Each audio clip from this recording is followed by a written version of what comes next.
За ингээ өнөөдөр та бүхэнтэй манифест гэсэн сэдвийн тухай ярилцах гэж байна.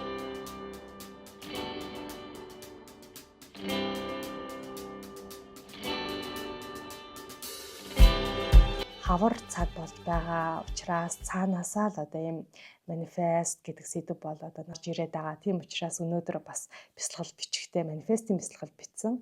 Хавар цагт өөрийнхөө хүссэн хүслүүдээ салныг өөртөө дуудах тэрхүү манифест бясалгалыг хүргэсэн. Нэмхэн та бүхэнтэй бас манифестийн тухай өөрийнхөө олж мэдэж байгаа зүйлсийн тухай ярилцах гэж байна. За тэгэхээр манифест гэдгийг бол бид нар угаасаа мэдж байгаа. Ер нь YouTube дээр байдаг ч юм уу эсвэл яг энэ чиглэлээр ярьдаг хүмүүс бол яг л нэг л төрлийн юмыг ярьдаг. Өөрийнхөө одоо тэр хүслийг болцсон байгаа юм шигээр бод одоо би тэгчихсэн байна, ингэсэн байна гэж хэл. За тэгээд тэрийгэ дэвтэртээ бичээ. Тэгээд л байх юм бол тэр хүсэл чи ер нь бэлчинэ. Тэгээд тэрийгэ одоо бас ингээд нүдэндээ ингээд яг болцсон байгаагаар төсөөлөд мэдрээ. За ерөөсөө энэ гурван өгүүлбэрийг л бол манифестийн төлбөртэй төлбөргүй бүх төрлийн одоо хичээлүүд дээр ингээд суурь нь бол ярьдаг. За тэгэхээр энэ бол ер нь бол зөв. Гэхдээ энэ бол маш өнгөн одоо тийм ойлголт юм аа. Зүгээр тэгээд л одоо хүмүүсийн хүсэл биелдэг байсан бол одоо бүх хүний хүсэл биелсэн бүгд одоо яг мөрөөдлөөр амьдарч явах хэвээр. Гэтэл яагаад зарим хүмүүсийн манифест ерөөсөө биелдэггүй юм бэ? Зарим хүмүүсийнх нь болохоор үнэхээр одоо тэр дэвтэртээ бичсэн зүйл нь биелдсэн байдаг те. Тэгэхээр энэний ялгаа цаад одоо тэр учир нь бол бас нэлээд нюанстай юмнууд бас байд юм аа. Тэгэхээр бид нар онолынхоо хувьд буюу энергийн одоо квантын онолынхоо хувьд болохоор тухайн хүсэж байгаа тэрхүү зүйлстэйгээ бид нар нэг төвшөнд орсон байх хэвээр, нэг үйлдэл дээр байх хэвээр гэдэг байгаа тийм. За тэгээд нэг төвшин дээрээ бид нар ингээд байхыг хүслээ. За гэтэл одоо хүсээд л одоо бид нар ингээд нэг тэр үйлдэл дээр байна гэж хүсэнгүүд л бидний одоо энергийн төвшин бидрээс гарч байгаа энергийн үйлдэл маань яг нэг төвшин дээр тэрхүү хүсэл мөрөөдөл дээрээ очиж байгаа юу гэвэл бас үгүй. За яагаад бид нар тэр төвшин дээр очтгүй вэ гэхлээр хүмүүст одоо 20 30 жил ингээд цуглуулад явсан тэрхүү энергийн төвшингийн тэр хүний энергийн төвшингийн дандаа доош нь татж идэг тийм зүйлсүүд байдаг. Ийм одоо бохирдолтой гэж хэлэх юм уу да, илүү ойлгомжтой хэлийг бол асар их юм энергийн хувьд, итгэл үнэмшлийн хувьд, за тэгээд сэтгэл зүйн хувьд ч гэсэн маш их тийм бохирдолтой байдаг.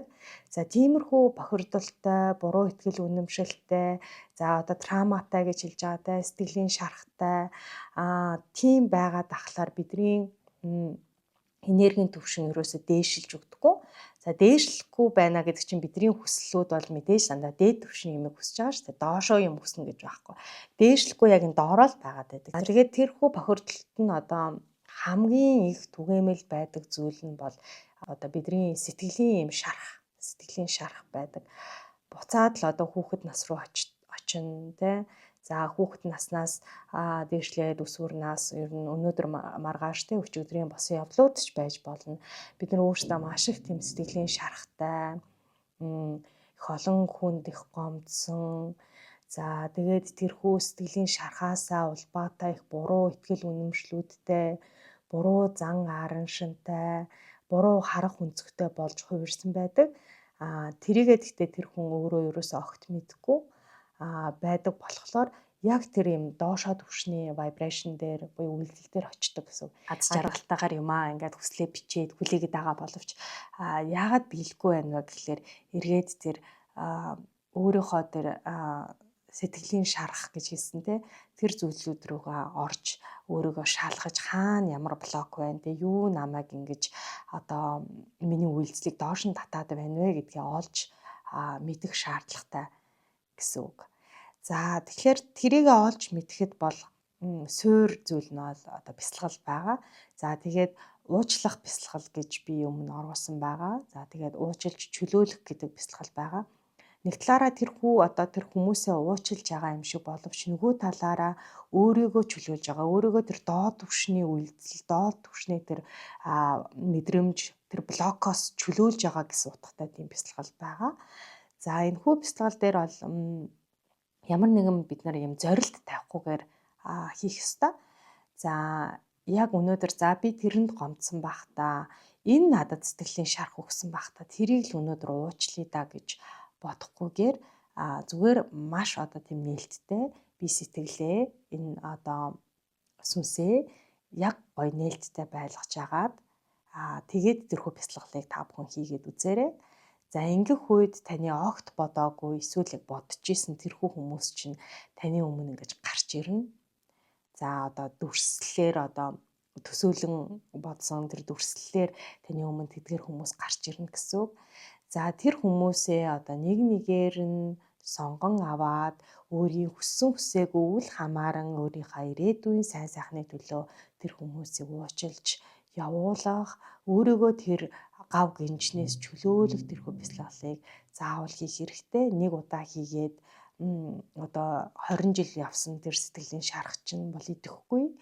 За тийм учраас өөрийнхөө босон гих цаг хүртэл давтаж хийх бол зөвлөж байгаа. Цаанаасаа ингээд бичиг хөнгөрөөд тэр хүнийг бодохоор өмнө нь ингээд бүр бул хар чулуу шиг мэдрэмж авдаг байсан бол тэр чин байхгүй болоод үзэн ядчихсэн мэдрэмж чинь хүлээн зөвшөөрөл эсвэл хайр эсвэл өрөвдөх сэтгэлээр солигдоод ирсэн цагт та тэр хүнийг уучлж байгаа. Нөгөө талаар тэр та өөрийгөө чөлөөлж явуулж чадсан гэсэн үг байгаа. Тэгэхээр энэ бол манифест те өөрийнхөө амьдралын үйлдэлийг дээш нь өргөх, өндөр түвшинд байлгах, сайхан юм өөртөө дуудахын одоо суурин тэр доор тэр таны бул хар чулуу болоод байгаа сэтгэлийн шарах таны гомдоосон тэр үйл явдлууд тэрхүү хүмүүс байдаг юм аа. Тэгэхээр тэрийг эхлээ чөлөөлсөн цагт таны одоо өөрийн чинь үйлдэл таны хүссэн хэмжээгээр дээшлэн тэр үед таны мөрөөдлийн одоо тэр үйлсдэг нэг төвшөнд очих юм бол тэр хүү зүйлс чи аяанда бас биелээд ирнэ. За тэр биелж ирэх үеийн тэр одоо яаж одоо биелүүлэх үү, ямар одоо бяцлал хийх үү, яаж тэмдэртэй бичих үү гэх мэт зэрэг мэдээллүүд бол одоо бусад газруудаар бусад ютубээр бол дүүрэн байгаа. Гэхдээ тэр бол миний бодлоор бол яг манифестийн зүгээр 10% л гэж болно гэсэн үг. 10% одоо цэцгийн байлаа гэж бодоход дэлбэнүүдийн дотор байгаа зүгээр нэг тийм үр хэсэг гэх юм уу да одоо тэр дотор хэсэг баггүй. Гадна талууд нь болохоор яг энэ дэлбэг задлж байгаа хэсгүүд нь бол ингээд уучладаг, чөлөөлдөг, өөрийгөө тэр буруу итгэл үнэмшлүүдээс холдуулсан цагт тэр одоо гол хэсэгтээ очих юм бол тэр гоё бяцлаглуудаа хийх юм бол тэмдэртэй бичих юм бол тэр мэдрэмжийг мэдрэх юм бол биелэх бүрэн боломжтой гэсэн. Хоёрт нь гэх юм бол сэтгэлийн шарах тэр трама гэж ярьсан те. Тэр нэг талаас хүн таны гомдоосон ингээ үйл явдал байгаа. Нөгөө талаас тэр үйл явдлаас танд үлдсэн тэр итгэл үнэмшил, тэр өөрийгөө хүлээн авч байгаа байдал, өөрийгөө харж байгаа тэр одоо харах өнцөг чинь аль хизээний тогтоод одоо бий болчихсон байдаг. Гэтэ тэрийг хүн өөрөө бас сайн мэддэггүй. За тэр нь юу байдаг вэ гэхлээр травманаас үүдэлтэй одоо өөрийгөө харах өнцөг үүсэж байна гэсэн үг шүү дээ. Амьдралыг харах өнцөг үүсэж байна гэсэн үг. За одоо таныг жишээ нь одоо маш ихээр одоо үл тоодог, дандаа одоо муухай үгээр хэлдэг ч юм уу те. Эсвэл чи үн цэнгүй, чи чадахгүй, чам шиг хөөхөд одоо чаддаг байсныг хараагүй ч гэх юм уу мэдгүй ямар нэгэн муухай үгсүүдээр таныг ингээд хилээд гомдоодог байлаа гэж бодъё. За тэгэнгүүт тэр хүнээ ингээд уучлаад ингээд бяцлаглаа хийгээд за тэр хүнийг чөлөөлөө явуулъя. Түүний дараа танд үлдсэн тэр одоо тэр даалд ухамсартай байн сонсож байсан тэрхүү үгс бол танд өөрт чинь би яг тийм л хүн гэж одоо тийм бодлыг, тийм итгэл үнэмшлийг бий болгоцсон байдаг. Та тэрийг хичнээн одоо ингээд өөрөө хүлийн зөвшөөрөхгүй байлаа ч гэсэн яг амьдрал дээр яг бодит амьдрал дээр гараал ирэнгүүт өөртөө итгэлгүй байдаг. За би ч чадахгүй дээ. Над чи хүн ч чаддаггүй тэгэл нөгөө яг одоо өөрөө чи хэлдэг байсан тэр хүний хэлдэг үгсийг өөртөө хэлээд эхэлдэг гэсэн. За би ч одоо ингээд бусад хүүхдүүдээс илүү хэд дахин илүү хичээж ижил тэд нартай адилхан болно доо. За тий учир нь одоо юу гэдгийг царай муутай хүн хичээлээ сайн хийхгүй сайхан амьдрдгүү гэж хэлсэн гээл одоо тэр хичээл гэдэг нь ажил руу ороод тий бүр ингээд жирийн хүнээс хэд дахин их ажил хийж иж тэр хүмүүстэй ижил төвшөнд өөрийгөө аваачдаг боддог ч гэдэг юм уу. За өөр одоо багаас нь одоо мөнгөтэй хүн энэ сайхан амьдарч байгаа хүмүүс чинь дандаа буруу юм хийж ингэж баяцсан хүмүүс байдаг гэд ингээд дандаа хилээд төсгцэн бол мөнгөтэй болохоор айдаг. За би ч сайн хүн юм чинь би мөнгөтэй болохгүй бах та. За би нэг ингээд хідэн одоо нэг саяын цалинтайгаа байхтаа л юу н тэгээд болчихно. Энэ цалин өсөөд ингээд 5 6 7 болох юм бол надад ийм муухай юм тохиолдно. Би муу хүн болчих байх та гэдэг ч юм уу. За өөр ямар ихтгэл үнэмшил танд байна те? Энэ зүйлсүүдээ бас олж нээх хэрэгтэй. За ерөнхийдөө бол бяцлаглалын үеэр уучлах бяцлаглалын үеэр таныг маш ихээр гомдоосон тэр 1 2 3 хүнийг гаргаж ирээд уучлж явах явцдаа тэр хүмүүсээс танд үлдээсэн тэрхүү одоо тэр мэдрэмж тэдний хилдэг байсан үгс тэдрээс үлдсэн итгэл үнэмшил миний амьдралд ямар нөлөөлсөн байж болох уу? Юугаар нөлөөлсөн байж болох уу? Нөлөөлөхлөөр би яг ийм зан гаргаад байгаа нь энээс нөлөөсөн байж болох уу гэх мэтчлэр өөр дээр анализ хийгээд өөрийгөө ухаж дүнхэх хэрэгтэй. За энэ процессыг болохоор дэвтэр дээрээ хийн. За өөрийгөө ухаж дүнгэж байгаа процессыг хийхдээ бол дэвтэр дээрээ хийн гэсэн.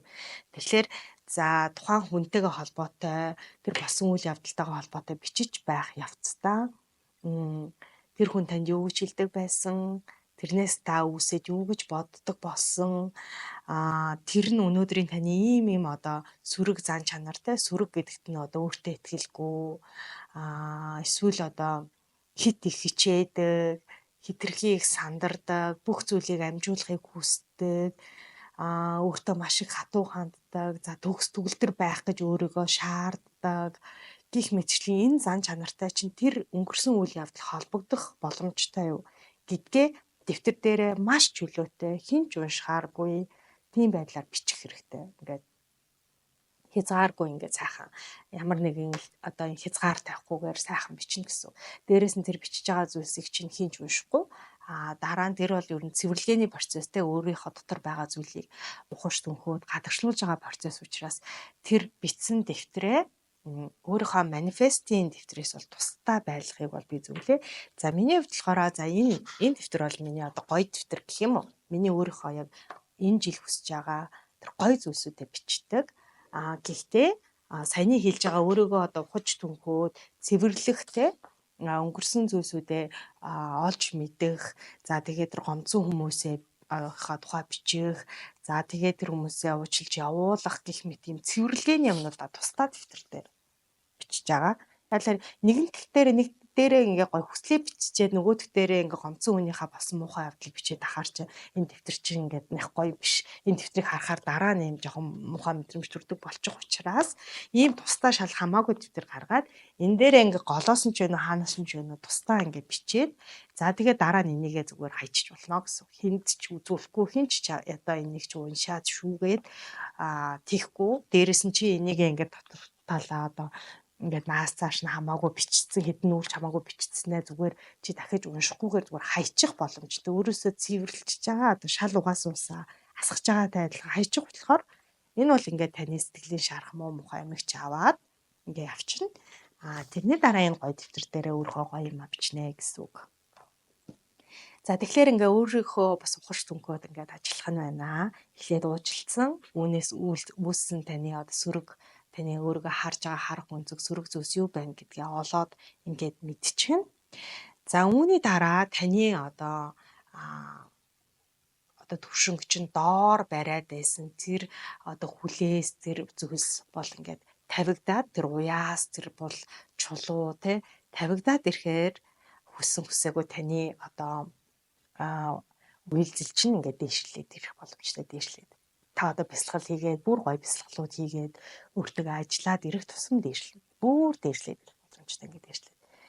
Дээшлүүлээд ажиллах гингүү тэр доор нь тэр нэг амар одоо тэр түгжээс тэр удмын түгжээс тэр эцэг ихээс үлдээсэн тэр өмнө нь ажиллаж исэн тэр токсик хүмүүсээс үлдээсэн одоо тэр токсик гэр бүлч байдаг юм уу?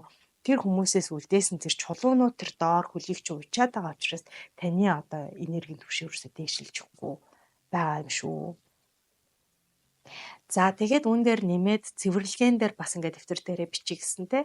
За үүнээс гадна дахиад нэг цэвэрлэгээний зүйл байгаа болохоор ер нь бүхий л одоо сүнслэг хөгжил одоо дээшлүүлэе гэж бодож байгаа бол мөн одоо бяцлаглалын хичээлүүд авж байгаа. За тэгээд манифест байсан ч гэсэн суурь нь бол угаасаа цэвэрлэгээ энергийн цэвэрлэгээн дээр явж байгаа. Тэгэхээр ийм байдлаар сэтгэлийнхаа одоо хувьд ингээд цэвэрлэн гэсэн.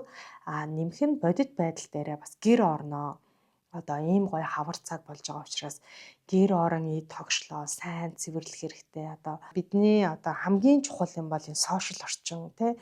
Энэ бол ер нь баг гэрээс ч илүү цэвэрлэгээ шаардлагатай тэр орчин байгаа.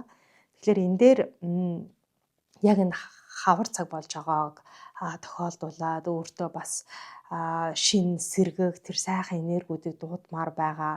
Яг өөрийнхөө хүсэл мөрөөдөл дээр төвлөрмөр байгаа энэ цаг үедээ өөрийнхөө сошиал дээр байгаа тэрхүү хүмүүсийг бол бүрөөсөө хайр найргүй цэвэрлэх хэрэгтэй. За ингээд манифестийн суурь одоо таныг блоклж байдаг тэрхүү зүйлсийн тухай одоо ярьлаа. Тэгэхээр хамгийн ихнийх нь бол өөрийнхөө сэтгэлийн шаргатай өөрөгтөө гомдоосон зэрэг хүмүүсийг уучлах, бяцлаглуудаа хийх юм байна. Мөн тэрхүү хүмүүсээс танд үлдээсэн тэрхүү одоо сөрөг таны итгэл үнэмшлүүд тэр зүйлс юу байгааг олж мэдээд түүнтэйгээ ажиллах нь байна. За мөн бодит одоо 3D амьдрал дээрээ гэр болон сошиал орчиндөө хайр найргүй цэвэрлэгээ хийж ирээдүйд орж ирэх сайн зүйлсийг оруулах тэрхүү зайг өөртөө гаргаж өгөх юм байна. За үүний дараа миний оруулсан байгаа манифестийн бяцлаглалыг та өөрийн хүссэн хэмжээндээ давтан хийгээд өөрийн одоо тэр хүсэж байгаа амьдралаа нэгээр нь өөрийн одоо мэлмийн хүртэндээ зураглан тэрхүү мэдрэмжийг бүхэл биеэрээ мэдрэн ингээд манифестийг хийх боломжтой. Мөн энэхүү цогц дөрөв алхам маань нийлээд бүтэн юм манифестийн үйл явц бас болдог байгаа шүү. За ингээд өнөөдөр надтай хамт манифестийн тухай ярилцсан та бүхэнд баярлалаа. Дараагийн яриагаар эргэн уулзцгаая. Баяртай.